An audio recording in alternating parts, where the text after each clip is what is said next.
29,000 euros used to have a very clear answer in the compact EV market. A base powertrain, a small screen, a stripped specification, and a list of options that added 3,000 more.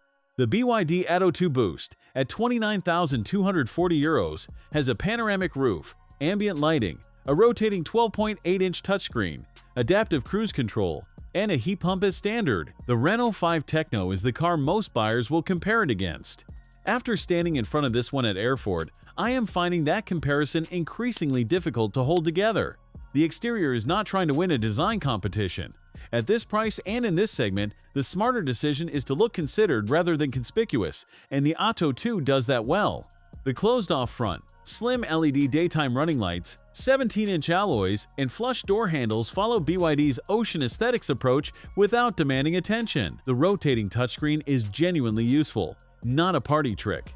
Landscape for navigation, portrait for media, and it transitions between them in a second. Ambient lighting runs the full dashboard width in a color you adjust yourself.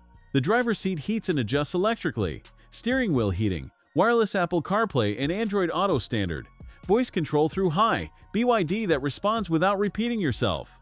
There are physical buttons beside the gear selector for climate and volume, which matters more than any spec sheet entry in daily use. The lower door cards are where the budget ran out. You spot them on day 1 and stop thinking about them by day 3. At this price, I've seen European brands ask 35,000 euros for everything above that line. The boot figure is coming, and it is larger than this class usually delivers. 400 liters.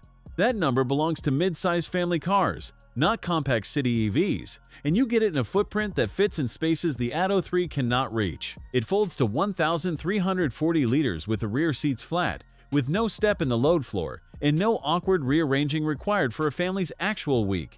No frunk. At this price, with that boot, that is a trade you make in the showroom without thinking twice. The 65 kilowatt DC charging is the honest limitation here. Approximately 30 minutes from 10 to 80% at the fast charger, which in practice is a coffee stop. The Renault 5 peaks at 100 kilowatts on the same route, and you feel that difference on a longer drive with 2 stops instead of 1. The heat pump, which BYD include as standard rather than a paid option, preserves the 312-kilometer WLTP range in winter better than the number alone suggests. At this price, equipping a car for February tells you something about how it was designed to be owned. The 11-kilowatt AC charger handles overnight top-ups in 4 hours, meaning you leave for work with a full battery without thinking about it once. 29,240 euros at the current offer price for cash purchase.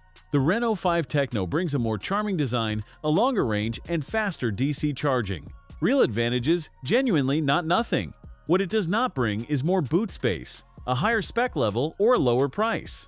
Whether the BYD badge feels like a reason to hesitate or a reason to save 4,000 euros is a decision you make, not me. After walking around this car at Erfurt, I find the hesitation harder to justify than it was 12 months ago.